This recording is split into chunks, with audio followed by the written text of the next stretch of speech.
total Joe. It was certainly something. As we get into Infernal Shrines here, third series of the day, we're finally ready to get it moving. Granit Gaming taking on Bangbush right here. Don't believe what you see, though. It is a little bit humorous that we have two members with GG at the start of their names on the right side of the screen, but do not be fooled, GG will be on the left here, as Hogger is the first man of the series. Yeah, Hogger is pretty insane on Infernal Shrines, to the point where even though aggro range is not a very picked talent currently, aggro range on Shrine specifically is insanely powerful. We're going to see Rhaegar banned out as well. I think that's a targeted ban, I believe. Henning is known for preferring Rhaegar at the moment. Henning, a player that just sort of seems to be like, oh, I like the support, and then just starts picking it all the time. Which, you know, it's one way to approach the game. You get very comfortable, you sort of understand the matchups, and that's going to be an early pick Anduin. Maybe it's Poik on support. He picked it, but I don't know if he's playing it. There are swaps available at the end of the draft. Poik certainly picking that Anduin here, but that is not a guarantee of what he will play. You know, I just wish we got trades on ladder. Like, was the technology not there? Legitimately. Literally not there. So when they tried to implement swaps on ladder, apparently they ran into some sort of technical issue that giga lagged the game. And in customs, it's fine. But if they tried to implement the same solution on ladder in under draft where like hundreds of thousands of games are happening, well, tens of thousands of games are happening at any given time, apparently it would massively lag the server responsible for hosting drafts. So they can't do it. The technology isn't there, chat. You heard it here first, folks. Only every other MOBA can do it. I guess just League. I don't know if Smite or Dota can do it, but hey, League's a big player in the series already, in the scene at least. As we see two globals picked up by the members of Granit Gaming. Gonna lock in both the Falstad and the Dahaka right here. I know CavalierGuest loves, is it Fnatic with the double global, or was it Dig? It was Fnatic. So during the double support meta of 2017, Fnatic sucked at double support. They were so bad at it, and it's one of those things. It's like the style just didn't click for them. They tried to learn it, and I don't know if it was they were so bad at it they hated it, or they hated it because they were so bad at it. But either way, they just could not stand playing it. So they invented multiple global, in some cases triple global strats, just to out macro double support. It was just an alternative way of beating double support. But then, they played it so much, they found situations where it was good, even not in the double support. And global play was something Fnatic became very known for as a result. Always love to see that ingenuity in response to certain gaps in team preferences and skills. Swamp Grota gonna pick up the Leoric right here. What? Meanwhile, Lobber on the Diablo. You seem a little puzzled by this decision, Cav. I mean, they just picked two heroes that are countered by Tychus on a map where Tychus has an outsized impact from his ult because of the way Odin interacts with the shrine. Like, if Granit Gaming doesn't pick Tychus here, they're trolling. There's no nice way to put it. Like, it would be insanely bad not to pick Tychus here. Maybe they just really don't about pools. Okay.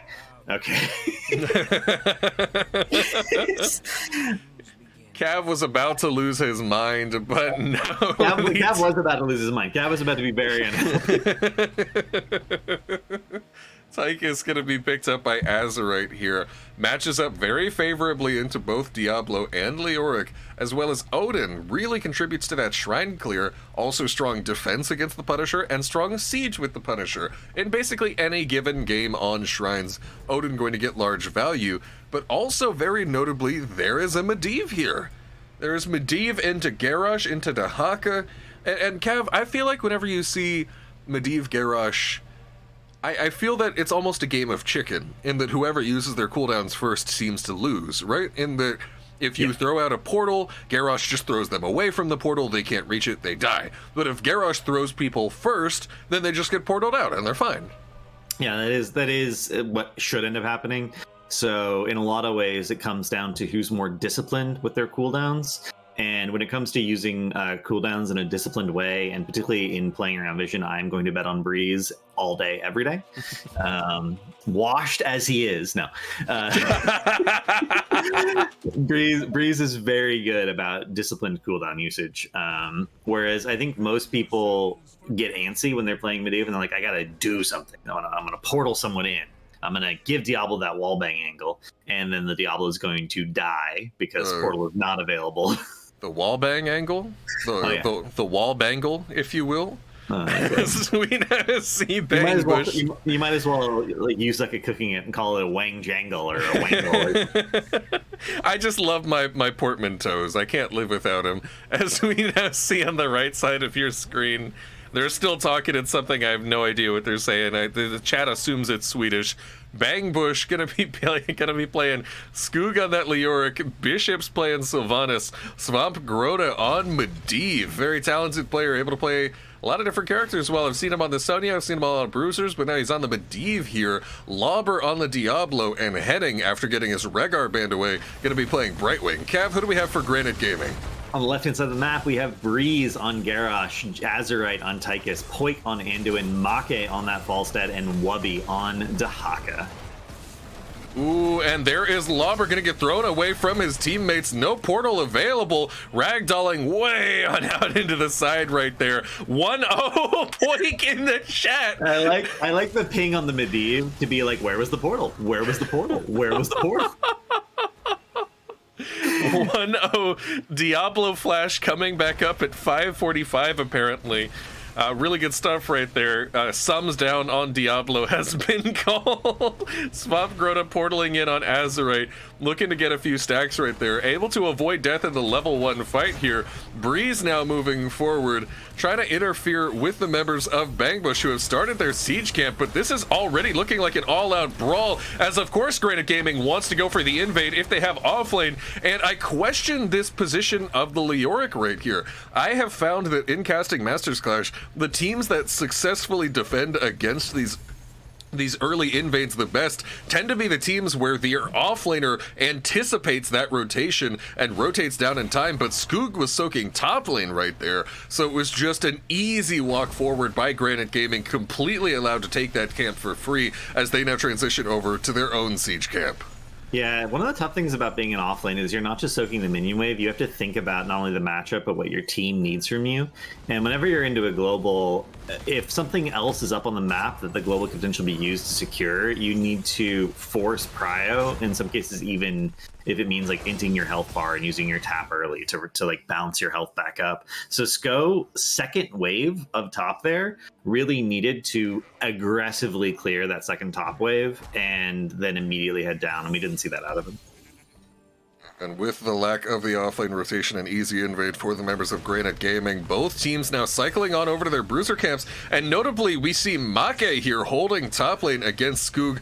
Again, very common, we spoke about this before with the team rotating Junkrat in to pressure out Dahaka. We see a similar thing here, Make able to hold that soak for team and able to pressure out a Leoric player. Now just going to go ahead and start chipping away at this wall for at least a few seconds before backing off.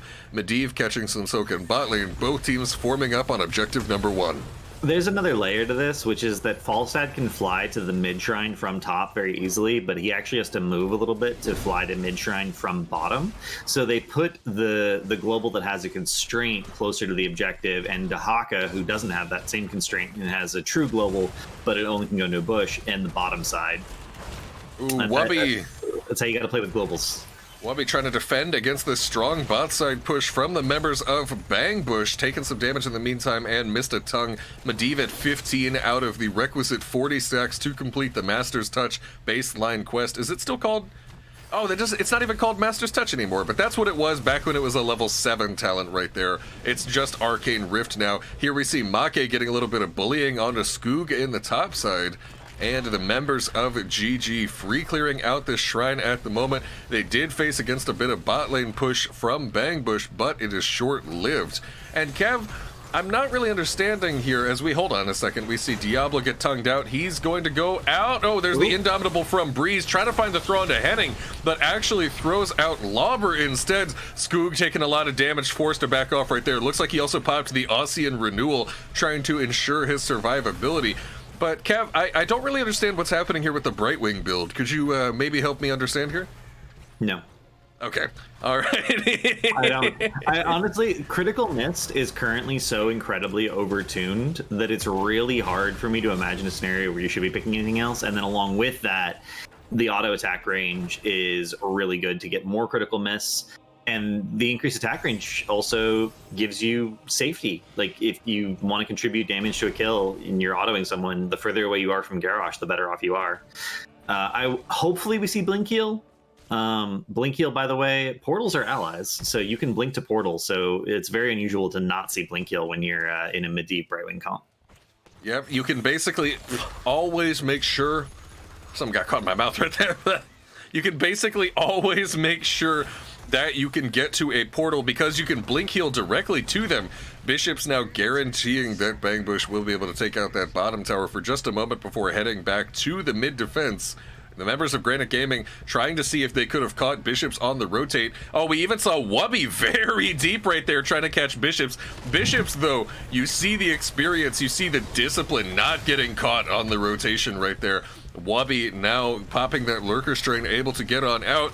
Meanwhile, Granite Gaming doing a lot of damage to this mid fort.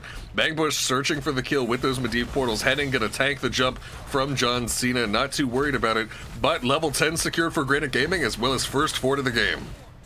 So all that chasing of Wubby and the kill they didn't secure is actually what secured that fort, because they weren't actively defending against the Punisher. It's kind of an interesting dynamic where technically Wubby did nothing, but just because he was in that position that the enemy team thought maybe they could make something happen, and they overchased, resulted in him not missing any soak, essentially, while also securing mid-fort by never hitting it. It's kind of a weird situation where that happens. Anybody who's mained Tracer or mained Samuro knows that a significant contribution that a player can make is simply just having all the enemy players go after you while you're going, woohoo, look at me, I'm so killable, come after me. And then while they do that, your team is simply getting value because the enemy team is devoting resources to trying to chase you around, and while they're not getting that successfully, your teammates are pressuring the map. We certainly saw that play out right there, and now Bangbush taking their own siege camp. Meanwhile, the Medivh spooking the members of Granite Gaming out of taking their own, but they were able to cap that bottom neutral camp in the meantime. They actually got all of bottom wall there. They backed off from their own neutral camp because Medivh is hovering over their heads, and Medivh is Leyline Seal.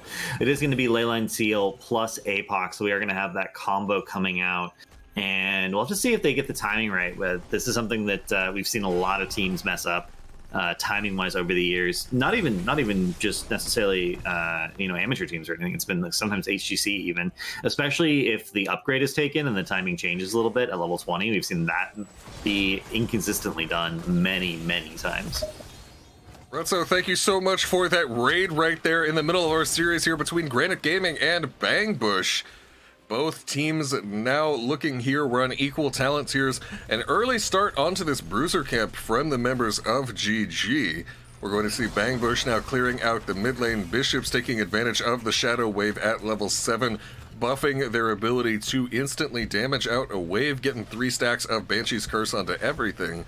Both teams looking for a little bit of soak right here. Swamp Grota scouting out both of the globals in bot lane for GG, as GG is acutely aware that the next objective will be top lane, so this is where they would like to park the Dahaka, if at all possible, making sure they've got that global pressure. Notice GG knows that Bangbush's members are not on the screen right now. They're playing very safe with their globals in the back. Meanwhile, as they lurk by, Bangbush, though, not going to give up on this push right here. Sylvanas shuts down the fort. That's going to be a gust from Make trying to buy time. Portal, though, going to maybe close the gap. It will not be used. Instead, Bangbush thinks better of the attempted dive. They wanted to go for it for a moment. Not able to find it. Wubby lands the tongue onto Lover, as there is a Leyline Seal. Apocalypse will not be used as follow-up, although we may see that as an option later in the game. Then Breeze will go down, making only the second kill of the game in 9 minutes so far. Medivh game, by the way. As note, both teams are level 13, starting to back out. Skoog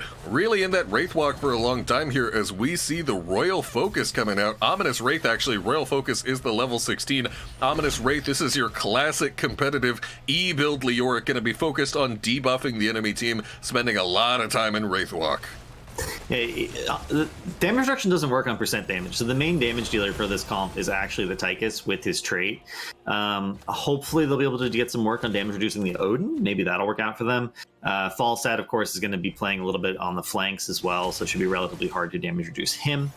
And that fight really all came down to the fact that everything got used and then Entomb got used. So Portal was on cooldown, Breeze used Indom, and at the very, very, very end, we saw the Entomb come out over the wall and sort of corral Breeze in, and they managed to get that kill. What I must point out is right there, Breeze was actually mid-cast of Warlord's Challenge. We heard the voice line play out when he yells for the true horde. Now Breeze getting his HP absolutely sucked by Skoog. Will go down. Apocalypse comes out, not landing on any members of Granite Gaming, but forcing Poik to walk to the right, setting up the double kill for Bangbush. Granite Gaming on the retreat now. Azerite trying to chip in some damage with Odin, but off of that double kill. This is definitely Bangbush's objective. Yeah, and I mean, theoretically, the Medivh comp should scale insanely well. And we're seeing some pressure from the globals. Like, we're seeing bottom fort is at half, mid fort is already dead, top fort is nearly dead, right? But it needs to be more. Granite Gaming needs to be doing more with the globals than they have done so far. And you can see they're starting to, they're getting the bottom camp out. They're trying to make sure that there's pressure on the other side of the map. It would actually be in Bangbush's best interest in some ways to hold this to 39 it so that they can deal with the map pressure and then actively push with it. And maybe they're doing that? They're not. No, they're capped it. 39ing is not done. 4 members of Granite Gaming very, very deep as Make, Will of the Forsaken from Sylvanas, able to completely ignore the push pressure from the Gust. Meanwhile, the response kill does happen at top lane. However, Diablo did have souls. He's going to get reset back down to 25. Not quite all the way to 0 after some relatively recent changes to Diablo. So at the moment, Bangbush going to have a 5v4 in terms of map pressure here soon. Punisher will not do too much to this top fort right here, as the members of Bangbush simply seek to use it as a distraction. Hold on, here's the Leyline Apocalypse combo we talked about, only going to land onto Poik, who will be sent out of the fray by Breeze right there. Swamp Grota, wow, barely able to hop into the Raven form in the middle of multiple members of Granite Gaming, will escape, and now Falstad starting to respawn. Wubby grabs a minion, but I don't think that's what he wanted. Looking for Bishops, not quite able to find it. Skoog getting a bit of damage reduction with that ominous Wraith right there. I bet you $1 million he took Royal Focus, chat. I'm telling you, it happens every time. Boom, give me my million now. Skoog stepping up over towards Wubby in the top side. Wubby utilizing that Brush Stalker movement speed, though, very hard to catch when running through the jungle. He's going to go actually back towards the members of Bangbush, who are slightly on the retreat right here. Lauber get his Shadow Charge interrupted by the burrow from Wubby. What a play right there. Nobody going to find any kills just quite yet. Even if he hadn't interrupted it, unless he actually gets the wall stun, Daka E, with that level 4, you pop back up, you're stealthed. Point and click abilities don't work on you, so you cannot be E'd. And the knockback also slows, so it gives you the ability to just walk away. It's actually an insanely strong talent into Diablo specifically.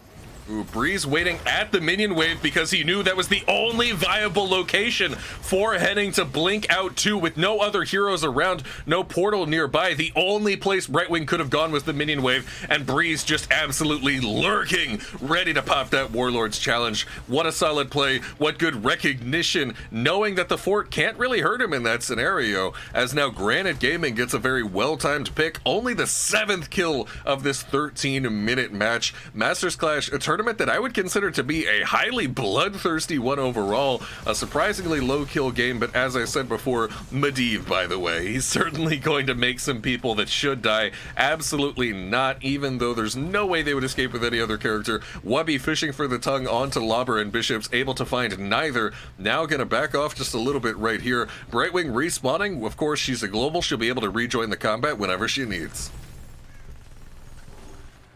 And they are going to be fighting over this game. Are we going to see the Medivh? No, Medivh is just scouting. This is the really annoying thing about playing Medivh in competitive, or into Medivh in competitive. He just sits on your head. Like, are they invading the camp, or do they just want to know that we're doing the camp?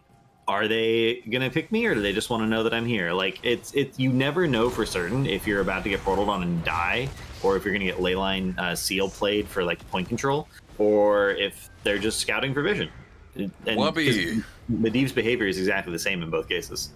Yep, all you see is a bird, and you don't know what's going to happen right there, and it is freaky. The psychological effect of this bird that you can't deal with. For my Hunter x Hunter fans out there, it's like you got APR sitting on your shoulder and you have no idea what it is. You're Menthuthu Yuppie out here.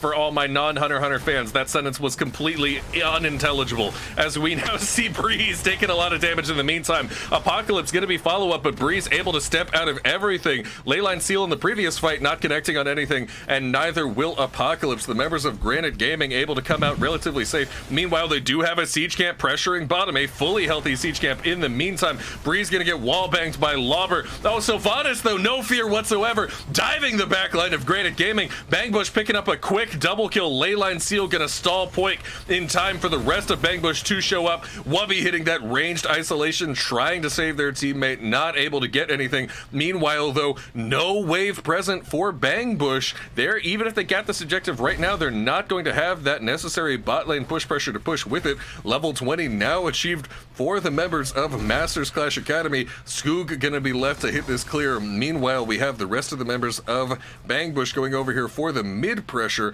Gonna get a little bit of mid fort clear as well.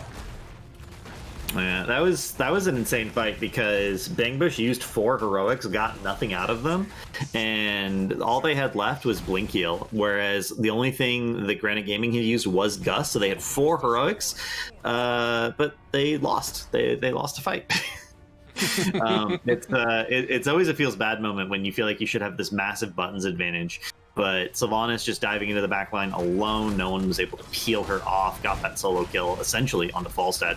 And they didn't have any coordinated engage with the light bomb. They didn't have anything going for them in that regard. And they just couldn't quite manage to regroup. Ooh, Gust coming out from Make right there while Breeze was looking for the potential throw. Not going to throw Skoog into the action. A lot of cooldowns used so far. Notably, Leyline Apocalypse still available. Are we going to see the Medivh cheats? No, we are not. Okay, even though he did pick it at 20. Now Granite Gaming stepping forward. They are the aggressors after having finished off the Punisher. Portal is used. Lobber going to be thrown away from the portal and taunted off of it. He's a very tanky Diablo, however. Granite Gaming continuing the damage pressure. Diablo going to Hellgate right on out of there away. Swamp, Garota, and Lobber, the nearest members to Granite Gaming, continuing to run. Portal, oh no! Swamp trying to get inside the portal. Pops the Force of Will's going to save himself for a moment, but Wubby's right there, finishing him off. 5v4 in favor of Granite Gaming. It's a 1-for-1 between these two teams now. After Tychus is going to fall, Anduin is next to fall. 2-for-2 on kills between these two teams now. Bishop's running down Make on the side. 3-for-2 in favor of Bangbush. Lobber's not quite done just quite yet. Wubby fishing for the tongue onto Bishop's, not able to find it now. Backing off on the members of Granite Gaming. They only have their tanks alive, and Bangbush knows what they want, heading straight for this bottom keep, potentially the core. I don't think they can core without their full team. Yeah, the damage is very low. One person gets thrown into your keep and you have a problem. Sylvanas not exactly the highest building damage hero. They do have Sko coming up back a little bit sooner because he is a Leoric, but we're going to see them at least take the keep. And now they have a win con. Now they win another fight. They can go end the game. Granite Gaming did some really cool things there with the Dahaka Burrow to play the other side of the portal to come in on that flank and slow down the retreat. But they just got, again, a little disorganized in the fight. And, you know, you gotta be clean into Medivh comps. It's so hard to play into Medivh. Playing Medivh comps is hard. Playing into Medivh comps is arguably harder. Alrighty, and now, yeah, dude, Medivh is just so frustrating. Like, Medivh is an auto tilt for me. There are characters that I ban out not because I think they're going to be tough to play against, but because I think they're just going to be a pain. And while Medivh isn't usually my ban target for those, he is definitely up there in that category. A lot of times it's Lost Vikings for me. Wubby now sitting in this bot lane with Dahaka. And this is going to be an invade by Bangbush onto the Bruiser camp of Granite Gaming. Oh, hold on a second, Swamp Grota now. I'm not sure what's being said in the chat right here. Swamp Grota just scouting out the members of Granite. As we now back off towards the objective. Interesting that Wubby was sitting in that bottom left bush and then didn't clear the wave, didn't shove out the wave as aggressively as he could have, even though they did see them. He just immediately came. I assume he thought there was going to be a favorable fight in that jungle, and then his team didn't get it, so now he's going bottom. He's clearing the catapults. He's going to get that bottom camp out very, very quickly, so that is pressuring during the objective phase. Nope, he's just digging in. He's digging in. He's out. Already, Wubby immediately getting started with this objective. Everybody looking at it. Lobber just jumping right onto Breeze. No hesitation whatsoever. He does have that armor reduction at 13, of course, having completed the quest at level 13 for the Shadow Charge. Wubby, though, already contributing 14 kills onto these Shrine Guardians. An early lead in favor of Granite Gaming. There is the Odin as well, going to be massive in this fight, but Breeze taking so much damage. The Wind Tunnel trying to buy him some time and some survivability. Leyline Apocalypse will land the stun onto Azerite. Of course, the combo, the timing does change a bit post Medivh cheats at level 20, which prolongs the duration of the time stop, necessitating a slightly later press. Lobber now with the double stun combo onto Breeze. Combine it with the armor reduction, and that's a dead Garrosh. Now moving in for Bangbush into the members of Granite Gaming. Light Bomb onto Azerite. Sylvanas Bishop's taking so much damage in the backline, though. A second Leyline Seal coming out, with Medivh getting that ultimate cooldown reduction, and Bishops, oh, the Wailing Arrow immediately out of the time stop onto Make. Does land it. Wubby now on the retreat. Skoog dropping very, very low, but not quite down for the count just yet. Ooh, Azerite gonna get pulled out of the Diablo combo by Poik with that Leap of Faith. Will still go down regardless. Poik now getting chased down by Bishop, certain to fall. It's just a matter of time. Will die. Wubby is next, and that is a full team wipe, losing no members of the team for Bangbush. I mean, they didn't even really need to get the objective at that point. They can just portal over the wall and end the game. They're actually going to push mid, maybe? Yeah, they are going to push mid. So they don't need to be doing this. They could just go straight through. They could have portaled over the wall. They choose... Eventually, they're going to do it. Okay, they got there eventually. They're like, okay, we can just go core. Maybe they forgot bottom keep was already dead. I don't know. But 4 catapults coming in from bottom onto keep, each of them doing like 3% per hit right now. 2 core, so even if they'd AFK'd, I think there's a reasonable chance this game would have ended after that team went. Very well executed in the fights that game, leading the kill count for Bangbush 15-5 against Granite Gaming, and we saw the vast majority of those kills come in right there in the late game after a relatively quiet early game, even off of the back of some early invades by Granite Gaming. Certainly, although the kill count looks very one-sided, 15 kills to 5, GG right in there right until the end. Although despite being behind for significant portions of the game, we have that post-game scoreboard here. I'm going to slide it on over for us, and we can take a look. Yeah, I with the double global into the Medivh, like the Medivh comp scales better, right? So they needed to get more map pressure going than they did. Maybe look for rotational pricks, which is always hard to do into a Medivh comp, of course. But if you're getting out macros, sometimes you feel like you're desperate to take a bad rotation just to get to places in time. But Bangbush didn't let that happen. They didn't panic. They didn't int their early game too hard. That camp invade happened. They just backed up. That was fine because they knew they were down in numbers. And then they scaled to the point where they just won every team fight, which I think is something that their comp is pretty capable of doing.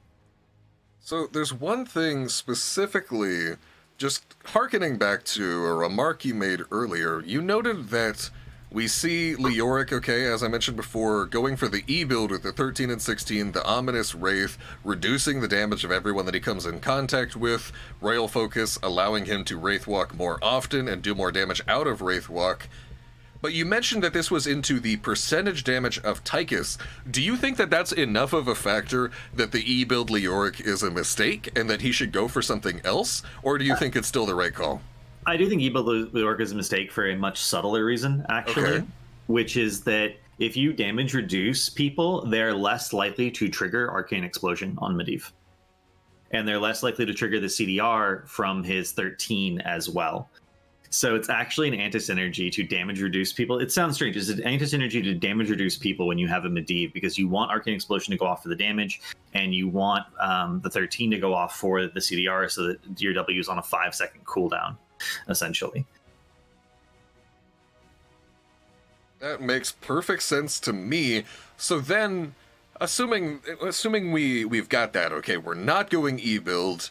What do we go as a response then? Because as Leoric, you could go auto attack build and W build, I believe both of which we've seen in Masters Clash. What would you have gone this game, Kev? I think I probably would have gone auto attack build, because I'm going to go Entomb Silence. If you go W build, you really sort of bias yourself towards going for W20. And W20 can be really good on shrines. It gives you insane shrine damage as long as you have something. The only other aspect of this is that the increased range on E does allow you to position for better entombs in some cases. So if you're using it just for that, you can go Ominous Wraith, but then you actually don't need the 16, because you're going to E in, get the entomb, and you're going to win or lose off of that dynamic. So Leoric has a little bit more build subtlety when you think about the entire comp than people like normally give it credit for. I think in a straight up game, though, like, I would have just gone auto attack build and just tried to play out of vision as much as possible. It's easy to play out of vision and find those Entomb angles when you have a Medivh, because either you can get portaled in, or you know exactly where the enemy team is, so you can just look for flanks. It's not that complicated. I mean, you mentioned not potentially needing the Royal Focus at 16, but Royal Focus does help you kill people out of those entombs with the buffed damage on your next skeletal swing. Even if you're not getting huge value from the cooldown reduction, I could still see that so simply, even if you're mostly picking these things for the entomb, I could still see the Royal Focus really playing into that. It does a little bit if you're playing for burst kills, but when you have a Medivh comp, generally burst isn't an option. Generally you're playing for some sort of sustained damage, because you don't have two ranged heroes doing a bunch of damage, right? You have just one ranged hero. In this case, it was the Sylvanas, and then you have the Medivh, who can do okay damage once this level Q1 quest is finished. It's more than a support would be, so it's not like they have the same damage constraints that you would normally associate with double support, but it is a little bit less damage than you might be used to from standard double range comps. Okay. Now coming in to Volskaya Foundry, thank you for that information about Leoric builds. That's one of my favorite offlaners, so I always love getting the opportunity to understand him a little bit better. E-build still scares me. You know, I am just simple man. I right click, I win game. You just always go auto build Leoric. Auto build or W build. You know, I'll go both. Okay, they both feel really good on Leoric. Sometimes I don't feel like I can get away with the auto attack build. But it's what's gotten me this far, all right? I've made a career out of finding ways to auto-attack tanks and focusing on that above all else. as we saw it with all my DPS picks with my Tracer, it's what I'm a big fan of. But coming into here on Volskaya Foundry, this is a map chosen by Bangbush, as we can see by Granit Gaming having the first pick here.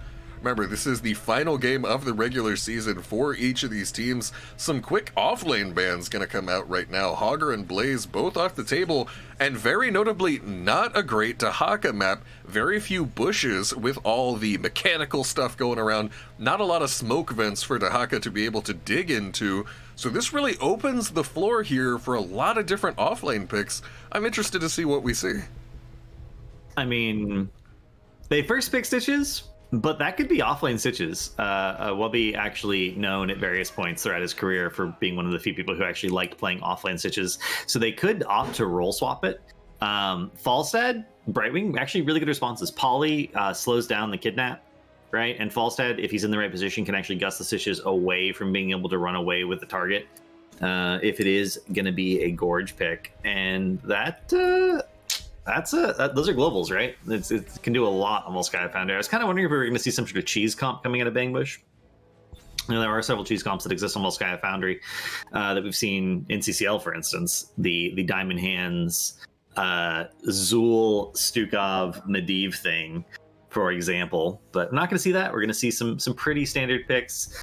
Poik again on that Anduin. I don't know if I wonder if this is a confidence thing. I wonder if Poik is just not confident on any of the support but Anduin. Anduin is very meta as well. Is a really good follow-up to Hook with Light Bomb if you time it out correctly. And you can even use Pull aggressively to pull Stitches after he's gorged someone. Even if he's being counterplayed, you can sort of fix that problem. There's so much that's going to be happening here. I'm thinking about what's effectively going to be a game of pinball, right? You've got the Stitches Hook yanking people one way. You got the Gust pushing them the other way. You got the Anduin yanking them back the other way. There's everybody in this game, prior to these two picks that just happened, are either hyper mobile or they're yanking everybody around.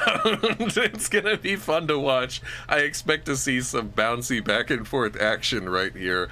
You miss Volskaya Jaeger? So do I. This was actually my second favorite map in the game after Towers of Doom. I'm very, very sad that it's not in the ranked rotation, and I think it deserves a spot. The current version? The current version? Yes, I enjoy the map. I'm not talking about its competitive value. From a Storm League enjoyable perspective, it's a very fun map. I will fight anybody on this. All right. As we now see, just talking about Storm League, as we see Azerite on that Lunara, and Wubby going to be on his Urel. Oh boy! Swamp Garota bringing us the Butcher last pick right here. Looking for that meat. This is gonna be exciting. Cav, what the is going on with this pick? So there's two ways to counter Stitches drafts. One way is to have a bunch of disengage tools and poke the Stitches out, and if he gets a hook, you just cancel the hook through some tool. The second way to counter Stitches is to just run him down, because he is a tank with no CC.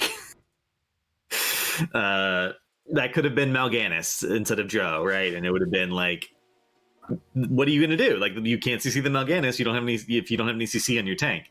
And Butcher is very much a rundown hero, and so there. Hopefully, what we see is Joe and Butcher stick together as a team, clear waves together. Butcher's meat gets stacked up really, really fast. Falstad's actually going to side lane until meat is stacked up, and then we're going to run it down. Oh, we love to see him run it down here in these games right here. The final game of our third series of the day. We have one more series after this one.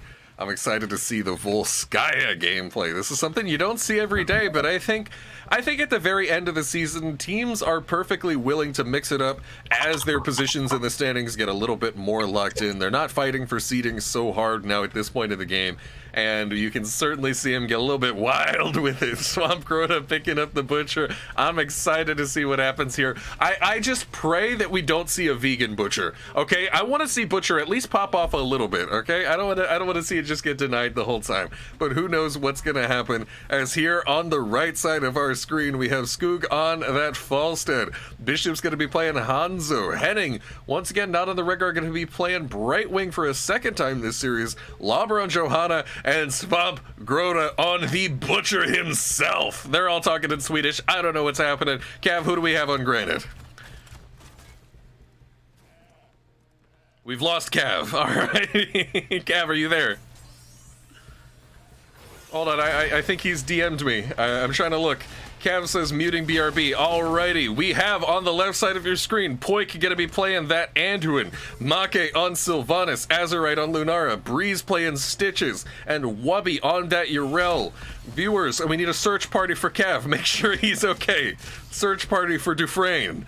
Now, moving in here, both teams just getting a little bit of regular wave clear. Butcher gonna try and stack that meat. Somehow only has 3 meat after a full wave, full 2 waves in mid and top.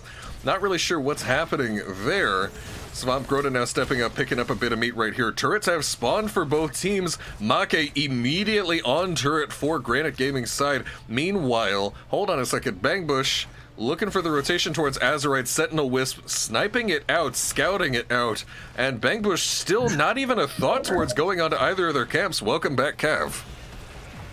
I am back. Thank you all for having, and I'm here just in time to see Poik not die to Butcher, maybe die to Butcher. Oh, there he goes. He got the meat. It's not obvious to us, by the way, but he had to walk forward there to pick up that meat, and the death is actually not, technically dying is a net gain of 5 meat.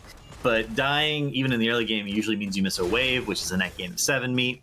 So I'm actually disappointed. I wanted to see a little bit less aggro and a little bit more munching of meat. You gotta get that meat stacked up before Butcher's a real hero. You know, like the way I think about Cav, the way I think about Butcher Cav is people think of him as a snowball hero. You have to snowball, you have to get that meat, and if you do get the early kills, then he's oppressive, and if you don't, then he's useless. But I think that's not really a fair way of looking at Butcher, and the way I have him in my mind is that Butcher is a late game hero. You need to stack up the meat, and you can snowball. You can accelerate to that late game by getting kills, but I don't see it as a requirement for the hero to really give you a good contribution. No, not at all. And like you have a Joe early game, you're not going to find these picks, right? Joe doesn't even have an engage early, so it really that invade so aggressive. They do have a double global, right? They have the Falstad, they have the Brightwing. Maybe they can come as 5, and you know they have a numbers advantage, but all Butcher's contributing in the early game is just the stun. So you can see he gets a stun here, and that's it. Like he's not doing any damage. Wabi able to jump right on out, not terrified of the pre-lamb Butcher. Meanwhile, Granit Gaming, knowing they have the 4-on-3 here at the heal camp after the Butcher gank on bot side, Falstad also not flying in to join the fight. Lauber stepping forward here. Henning has a turret available, taking a lot of damage in the meantime. Oh, gets hooked back in. Henning drops the turret. Oh, is he going to die to the poison, or is his self-heal going to kick in time? Henning dropping very low, uses the pixie dust on himself, makes it to the tap. He's going to be okay. Dropping to a single-digit amount of HP.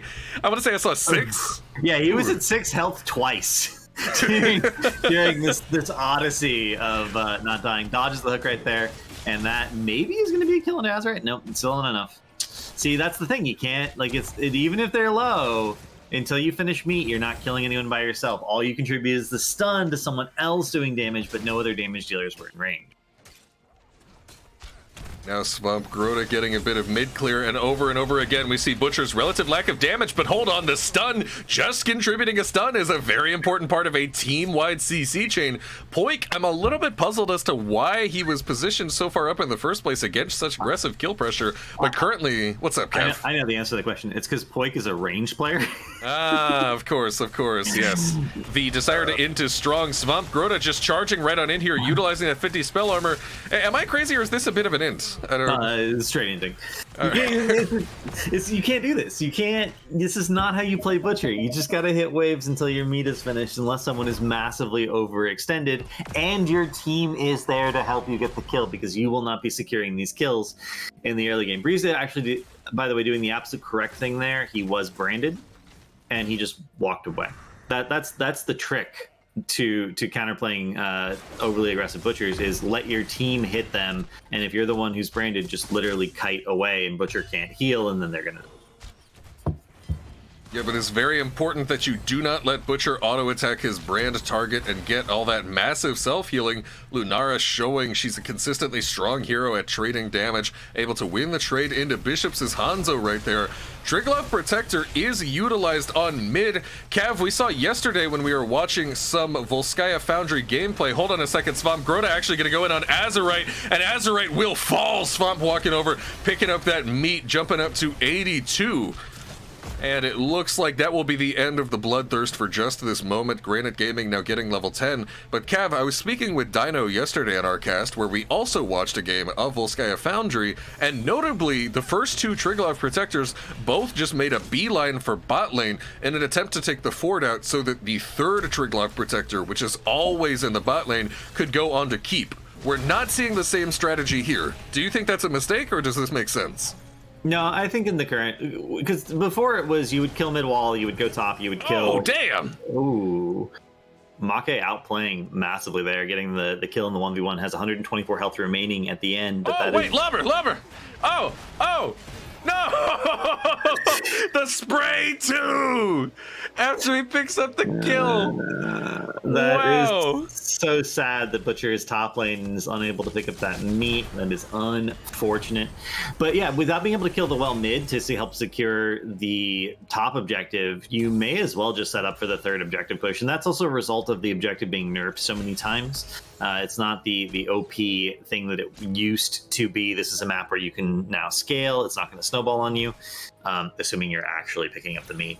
It's also a map where split pushing is actually incredibly viable and something we saw a lot in CCL. Cure would play, AA's Aerotool and Volskaya, and he would just be on core rather than at the objective. Split push, you say, Kev? Yeah. So follow me here as I craft a theoretical composition that someone could split push with on Volskaya Foundry, okay? Okay. Let's say you're behind in a tournament. And this is there's a regional rivalry here. We got North America versus EU, God, perhaps. No, please, no. You're gonna bring up the murky comp. Let me see. Oh, and Stitch is actually gonna get Leap of Faith right on out of there. The members of Granit Gaming just tanking a bunch of damage from that Dragon Strike. But hypothetically, Cav, so my composition, you just lost a game and you don't think that you can beat a team straight up. So let's say you were to do something crazy that no team would ever really do, like Abathur Murky Samuro. How do you think that would work in Volskaya Foundry? So if this were 2018 and the Protector were really strong, that comp should work really poorly. However, I know something interesting about the Tempostorm comp that not a lot of people do, which is that they practiced it 4 separate times in scrims against other Korean teams at BlizzCon, and it never lost.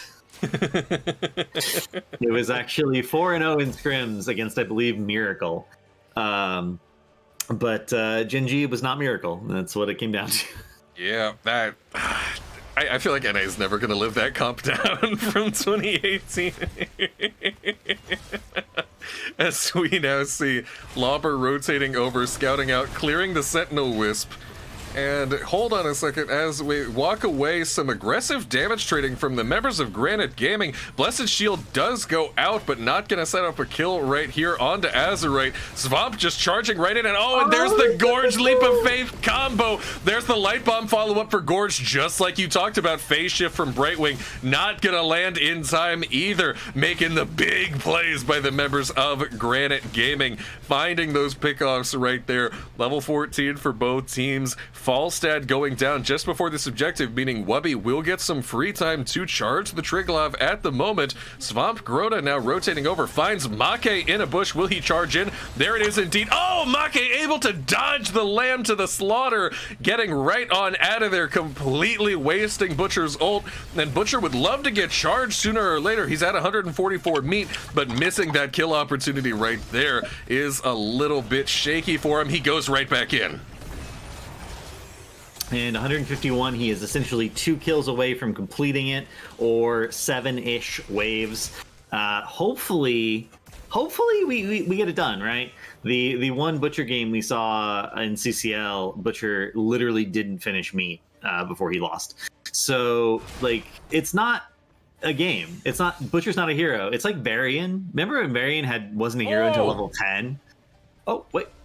Breeze landing the hook onto Hanzo Gorge. Light Bomb gonna come out too early this time, but Shasta is interrupting the Hanzo's natural agility. Breeze with the well-timed hook, and not only that, but they also get the Triglav in top lane. Triglav going to not push top at all, instead just walking down. Poik now hopping in, he's gonna be the gunner, and we're gonna see push pressure. Damn it! There's gonna be a dead Sylvanas elsewhere on the map. Not quite sure how that happens, but Poik, the healer, was not present at the fight. My apologies for missing that one, chat. Triglav now pushing down mid fort, also getting some damage onto Swamp Grota.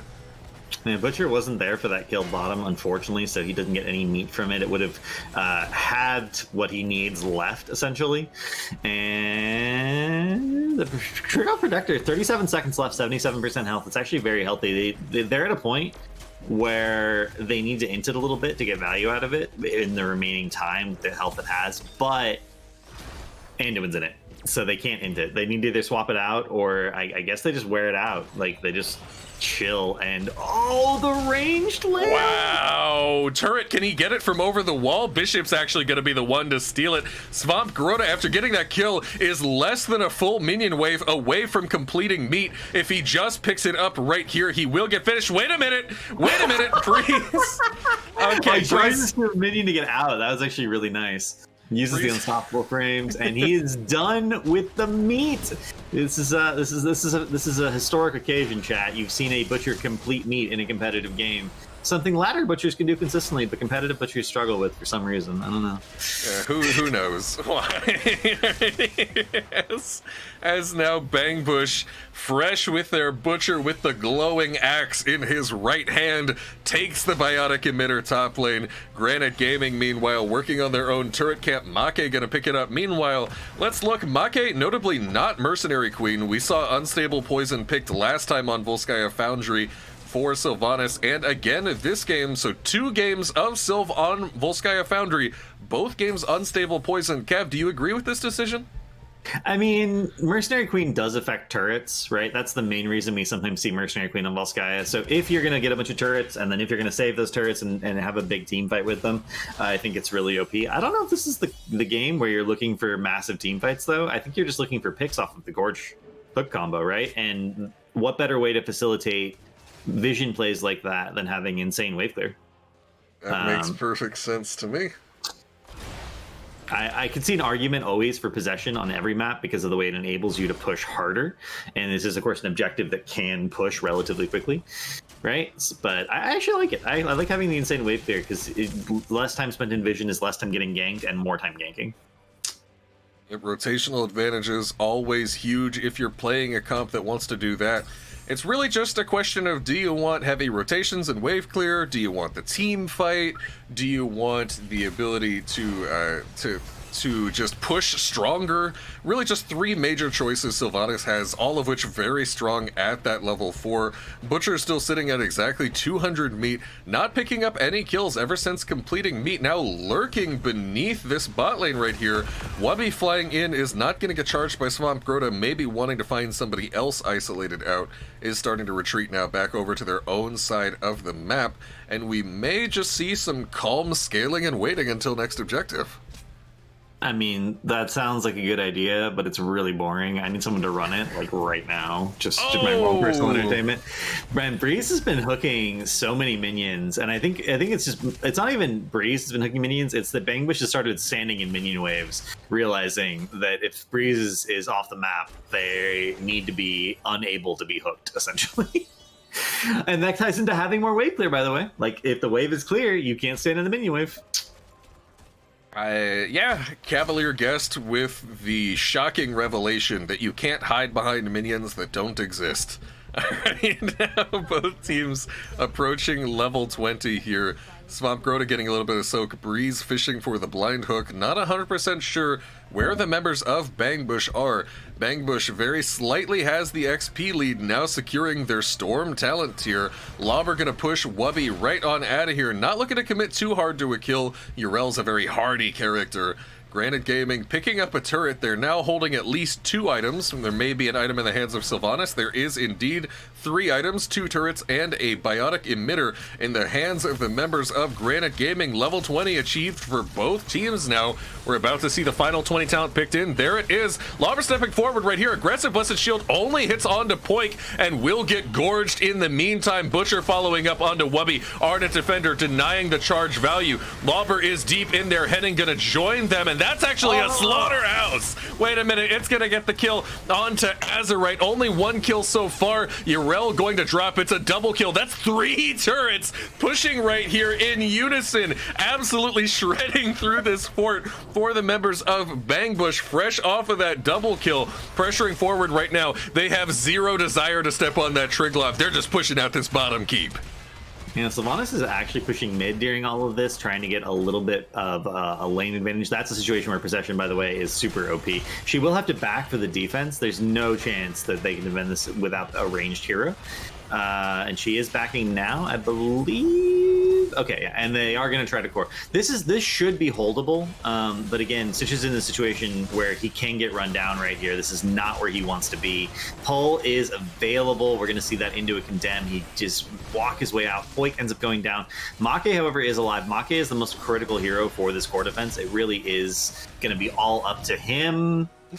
You were saying, Cav? They lost. Breeze takes Swamp Grota. Even after the Gorge and delivering Swamp directly into all those buildings will go down. Skoog flying into enemy Hollow Storms, setting up the Gust play onto Azerite. Wubby trying to run interference here on this core push, but at this point, it's just too much. Bangbush completing the 2-0 over Granit Gaming. 2 2-0s in the last weekend of group stage play for Bangbush.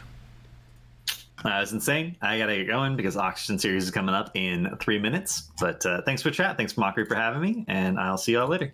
Thank you so much for co-casting with us today, Cav. I will see you soon. Alrighty, I'm going to pop the post-game scoreboard up right here. We're going to get to take a look at this. And I'm going to work on getting our co-caster in here. Fish, a player for Inting for Ruby. A team here in Masters Clash offered to co-cast the final series of the day with me. I'm sending a call over their way now.